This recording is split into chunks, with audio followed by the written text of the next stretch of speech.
What happens when you grow up surrounded by design sketches and construction sites, and all that turns into a lifelong passion? How do you go from a small town in Canada to leading projects for clients like Google, and yes, even us at Foundry? In this episode of Work This Way, I sit down with Pam D'Alessandro, creative lead at Interaction, to talk about her journey from early influences to big career moves, and what's next on her path to becoming a creative director.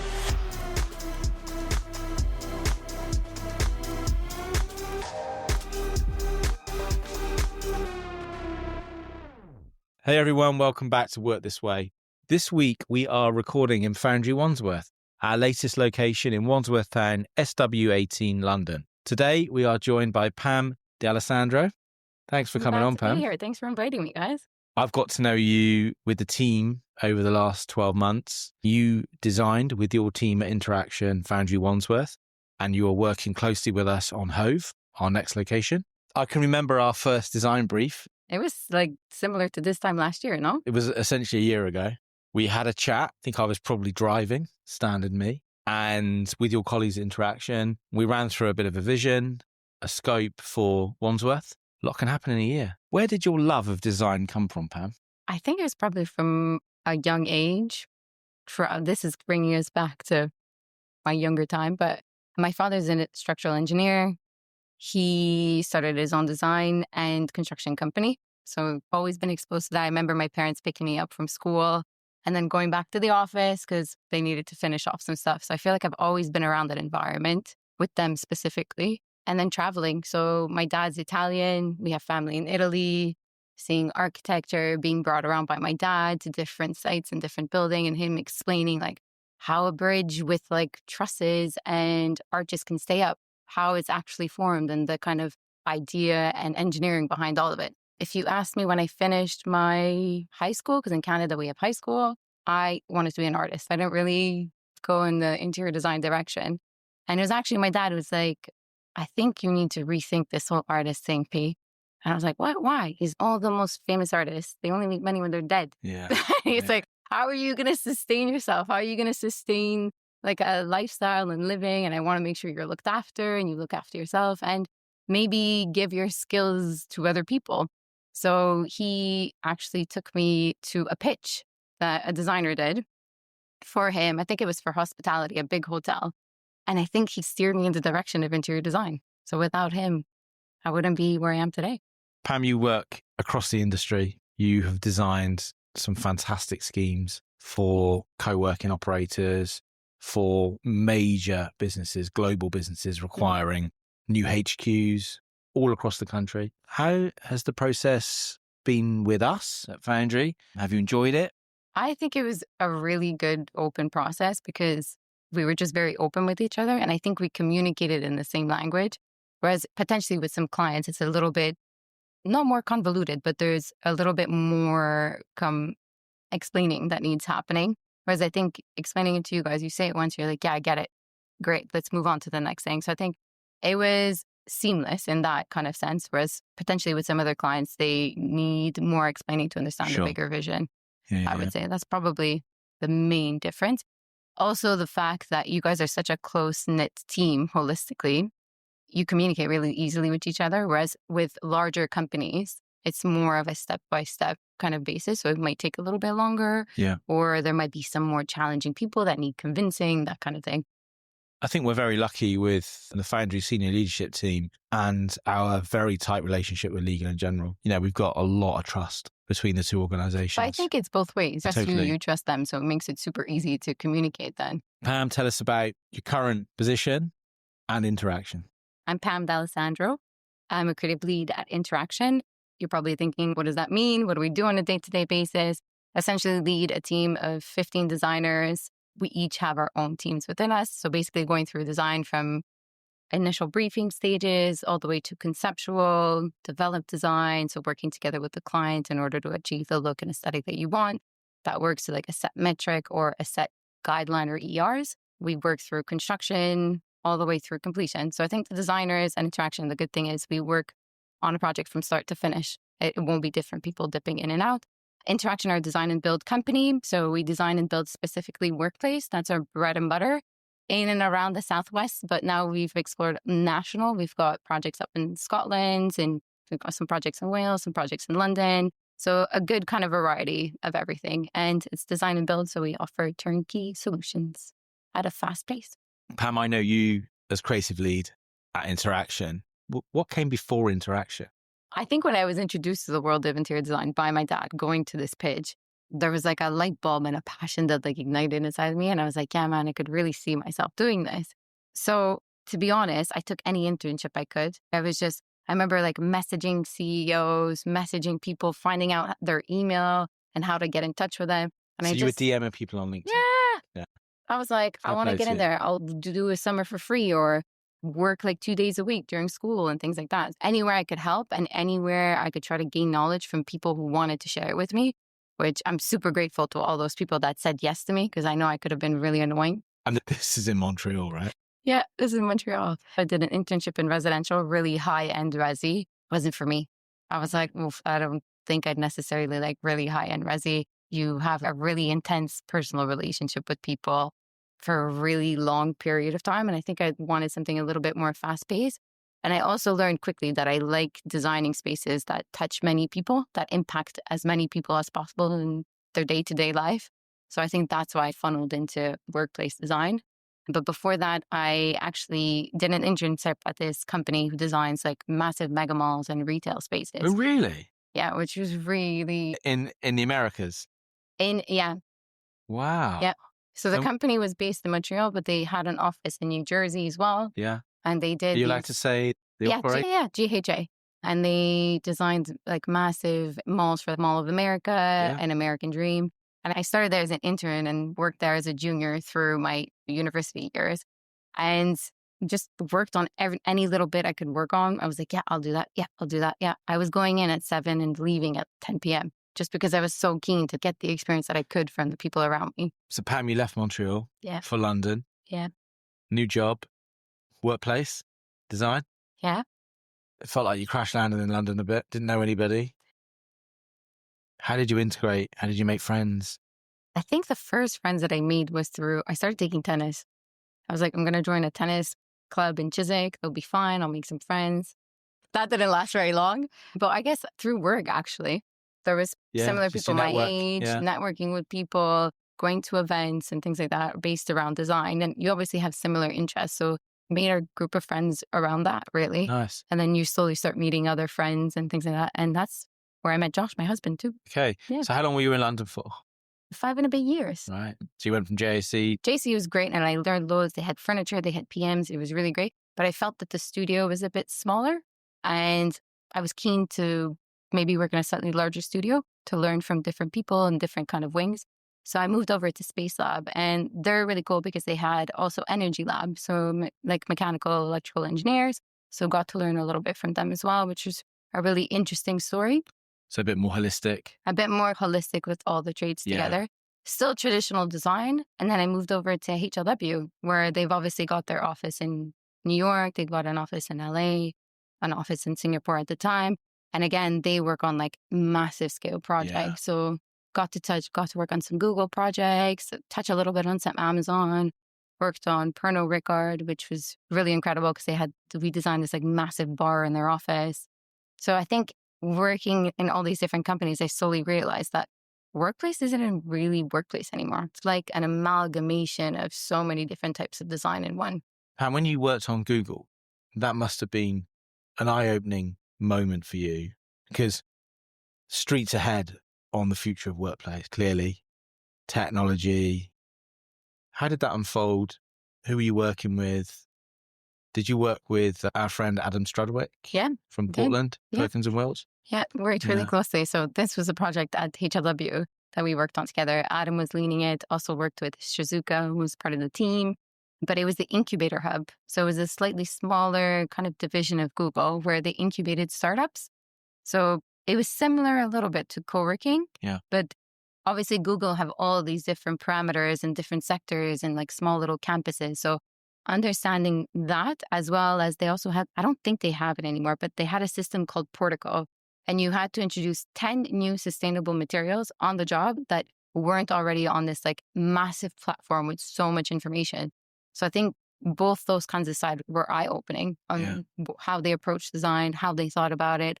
You got to work together with a Google architect, which was really cool. But yeah, I've learned a lot on that project. Incredible insights. Mm. Then interaction, I'm presuming. Then I went traveling. Right. Yeah, that was the break. With Josh?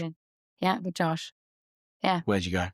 We did Southeast Asia. So we did 6 months of traveling. This was before COVID. So we started off in India. I don't think I'd ever go back. I loved India, but it was so intense. And I think they treat women a little bit differently, right, than men. So for me, it was just like an assault on all your senses, literally. Great food, though. Yeah. Great food. Then we went to Nepal. Loved Nepal. It was awesome. We did some hikes. We're in the mountains for quite a bit. So I feel like the polar opposite to India. Then we went traveling like Thailand, Laos, Vietnam, Indonesia, the Philippines, and we ended up in Bali. And then COVID happened. We came back a day before we went in lockdown here in the UK. You could have been trapped in Bali. I know. I would have self-isolated there. It would have been awesome. Damn. I know. Pam, over a sort of 5-year period, as you crash landed in London, created a whole new friendship circle, a professional friendship circle, a community that you joined, met Josh. Yeah. And you and Josh are married now. Yeah. And you live in the Southwest. You're not in London anymore. What was it like transitioning between the smaller studios to a massive studio? And what's the industry? Typically a male-dominated industry or not? In London, I mainly worked in traditional. JEC was a little bit different. It was very like male-dominated, but the design studio still had, I think we were probably half and half. Okay. So that was a good learning experience from that side, having the sales side as well as design side. Then Space Lab and HLW were very different cultures. Both had pros, both had cons. I think it is competitive. I'm not going to lie. It is competitive. You have to keep yourself like updated, that your skills, hone the skills you're good at, make sure that you work on the skills that you're not good at. And really in some aspects, I think it's like you're proving to yourself, your team, that you are ready for the next step to be able to take bigger things on. So I think a bit of a mixture. Pam, for our listeners, our network, our members, tell us what an interior designer is to you. Or is it just floor finishes and nice touches? I wish. No, it's a lot more detailed than that. So I think it's approaching the space holistically, essentially from the inside in. So understanding the buildup of partitions, understanding the buildup of floor, understanding that you picking a set finish in a space will impact the entire experience that somebody has. Like this podcast room, for instance, like we were saying earlier, oh, the sound in here is perfect. That's because we have a softer finish, softer wall, acoustic blades on the ceiling. So it's thinking about how a user will use the space and how the design impacts the buildability and the buildability in turn impacts the design. So I think it's thinking about everything from A to Z. So you're essentially doing interior architecture. And then the nice cushions and I guess aesthetic of the space is a styling role that's attached to interior design. So it's doing everything from the bones, the structure, and then the dressing of the space. Being from Montreal, I guess you speak French? Yes. Oui. Bien sûr. Do you find learning new languages easy? I think as a kid, it was really easy to pick up a language just because obviously being in Montreal, everybody speaks French. So my first language is actually Italian because my grandmother babysat us as kids. And obviously we've got family and the heritage and everyone speaks Italian. We're really loud and really annoying. So there's the Italian that comes from that. Then obviously French from living in the country and city that I lived in. And then I learned English at school. So English is not my first language. But I tried learning German. Holy moly, that was difficult. I think I could get away with Spanish. So Spanish is very similar to Italian. But is it easy to learn a new language? Yes, if they're similar to the languages you already speak in some way. Did baby Pam want to be a designer? Were you a creative kid? I think I was. Yeah. Always liked drawing, doing art, made up loads of adventures. We'd go out with my brother on our bikes and we lived like near a woodland in Montreal. So we would always have an adventure and something would be happening to us. It was obviously all made up, but yeah, really creative. Played the piano, which I really enjoyed. Would you say that, let's say Canadians, Yes. but you can include Italian Canadians, have a very strong work ethic in your town where you grew up? Sounds like your mum and dad did. Yeah, they just worked really hard to get to where they did. And have the success they did, and then in turn be able to share that with us. So I think that kind of showed it to me. If you want something, you got to get out there, do it, and work really hard in order to get it. And then in the long run, like, they're retired. They're not even 60 yet. They're retired, living a nice life, but they grafted really hard to give us the best that they could for themselves and for the people around them and our family around us. So I think, it's just a different work ethic. Based on the journey we've just ran through, which is a lot in a relatively short period of time, massive amount of personal progression, moving continents, settling down with Josh now. Yeah. What advice would you give to young designers just getting going or looking at getting into the industry? I think just trying and putting yourself out there and reaching out to people and being up for doing any part of the job. And just also understanding that design isn't a 9-to-5 job. You don't clock in at 9 and leave at 5. There's things that could impact you and influence you all around, and just look out for them and seek those things out and seek the people out that can help you. If you don't ask for something, you're never going to get in life. So if you ask someone for, hey, can I please come and work for you? I don't know, maybe it's an evening, organizing a sample library, doing anything, just asking and being up for doing any task in any job and taking on to learn as much as you possibly can. Love that story about you DMing CEOs and HR people and whatever, operations people in studios in Montreal back in the day, just to get your foot in, to get some experience, to actually see if you like it. Yeah, because I was frankly. like, if I don't try it, Yeah, I'll do an internship. I'll do what they want me to do and try it out and see. And I think that also funneled me in workplace as well. Because if I hadn't done like interior, if you I wouldn't have had thought, exactly, yeah. So be open, be curious. Be open, be curious, ask the questions, put yourself out there, take as much as you can from the people around you in the business that you're in. And I think as well, keep your eyes peeled. Yeah. When you're out and about, Just look around. Anything take can it in. There's so much inspiration out there, isn't there? Yeah. It could be an experience, a gallery you went to. It could be something that somebody says that really resonates with you. And then you end up researching this thing and end up in a deep, dark hole of something else and something else and something else.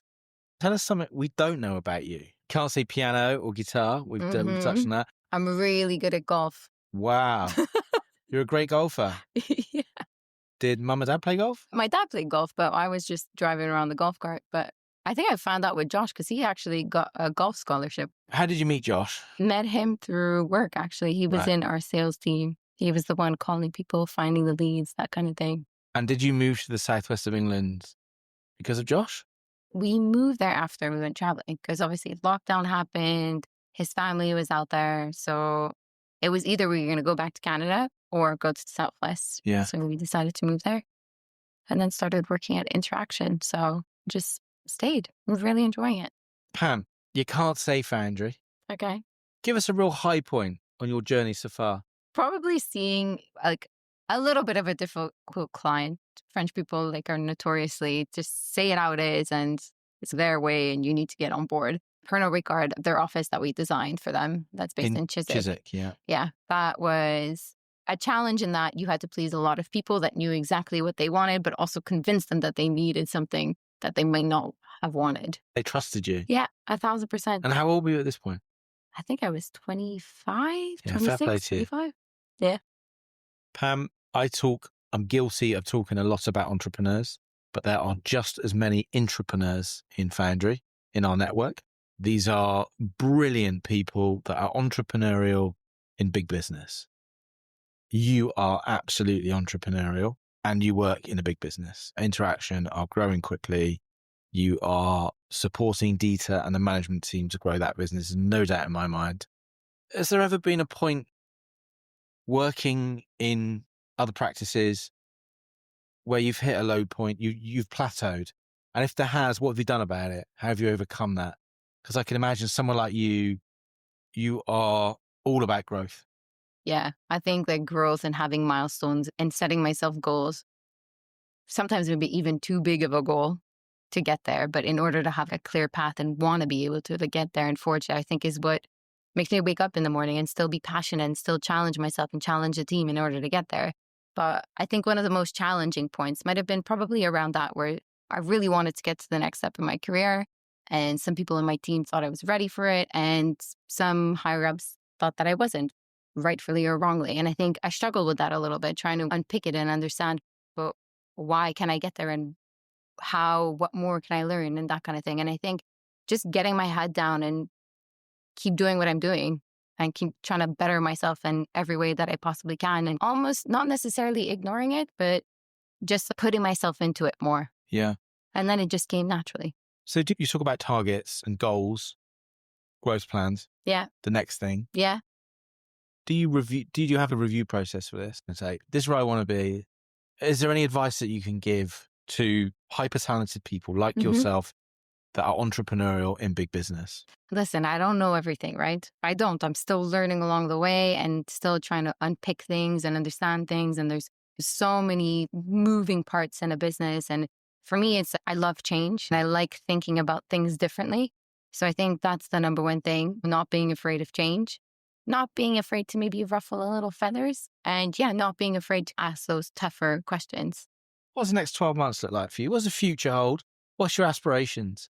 What do you want to get out in the next year or so? Maybe not necessarily this year, but maybe in the future, my aspirations are to aim to be a creative director, to be able to foster and grow a team with the vision and mentality in the direction that the business wants to go in, and instill that into the younger generation, be able to work with companies like yourselves and maybe some other companies that think in a different way and really value design and understand design from inside out is probably where I want to get to. Love that. Creative director. Yeah, man. Yeah. Aim big. Yeah, I'll second that. Pam always likes to ask this one. What are you watching? What are you listening to? And what are you reading?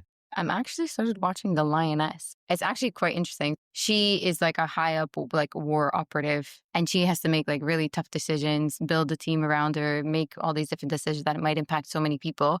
And then her husband, who's a surgeon, dealing with life or death situations, you get to see their life separately and how they intertwine sometimes. So watching that at the minute. What am I reading? I think it's called The Secret Library. Really interesting about it's going back in time, linking with people in the future about this secret library bookshop. I don't know. I'm only at the Sci-fi? very big, No? fiction. Okay. Yeah. And there's a Interesting. story in there, and this hidden library, and this really lavish woman lives in this house with this fake library, and this woman who's her cleaner was abused by her husband. She left her husband and then met this guy who's a writer and is looking for this missing book. And then there's Opaline, another woman in the past, Wow. that she's the one that started this library. So that's where I'm at. And what you're listening to? What am I listening to? I haven't listened to music in ages, I feel like. The podcast that I was listening to last was a thing called Stuff You Should Know. Okay. And they basically, the latest episode I listened to was about the Stratocaster guitar. Yeah. Yeah. And basically talking about the whole history about that. The working man's guitar. Yeah. You can't break them. Pam, Canada, know you love Montreal. Do you think you'll go back? Listen, I love my family and I love my friends there. Not now or not in the imminent future, but maybe someday. Never say never. Let's just see what happens in life and where life takes us. I don't really like to plan too much things out. Apart from space planning. Apart from space planning, yeah. See, enough planning in my life. Pam, in all the madness of work, designing schemes, a lot of travel. You're always traveling, looking at projects, working with clients. I'm dragging you everywhere. How are you achieving some degree of balance in your life? I think being good at setting boundaries, but spending time with family and friends. I love going to restaurants. I'm a massive foodie. Love wine. Going to museums. Going to gallery shows. Going to gigs. Love music. Bristol has a lot of that kind of gigs. A little bit underground, a little bit indie, which is quite nice. Pam, it's been a pleasure. Thanks for coming on. Thanks for having me. Thank you for supporting us in our first generation 2 Foundry. It has been a brilliant journey for us. We've learned so much working with you and the team at Interaction. The end product, the location, FOUNDRY Wandsworth, is superb. It is hard to find fault. We've had a lot of people come through this location in the few weeks that it's been open, and the overwhelming feedback is sensational. Nice. It's a great blend of design, but yet we know it's 14,000 square feet. And anyone that's in our industry knows that's a tough size to make work. And we're making it work. In fact, we're sweating it. But the product is not compromised. So yeah, thank you. That's a real, from us, it's an affirmation of the relationship and appreciation from us to you, especially on your support. I know you guys went over and above to deliver it. And I was here on that Sunday night when you were still here till very late, and I waited for you all to leave. And I did my midnight walk around on my own. And I must admit, anyone that was here on that Monday morning, I was stunned when we opened the doors, because it really is special. So thank you very much for coming on to Work This Way. I hope the network found this interesting, because you'll see a lot more of Pam walking around. And if you see Pam, do introduce yourself. Tell her what you like about the space and what you don't like about the space. Yes, definitely. Pam, where can we find you? Interaction, our website, definitely on there. LinkedIn, a little bit harder to find on Instagram, but on there. Yeah. Yeah. Thanks for having me. It's been really nice. Pleasure. Thank you. Thanks.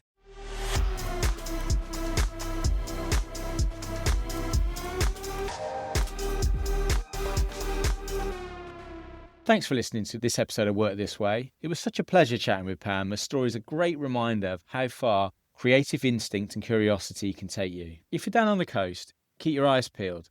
Pam is currently bringing her people-first design approach to our brand new Foundry space in Hove. This episode is hosted by me, Adam Walker, edited by Josh Hall, and produced by Gary Jones. Thanks for listening, and see you next time.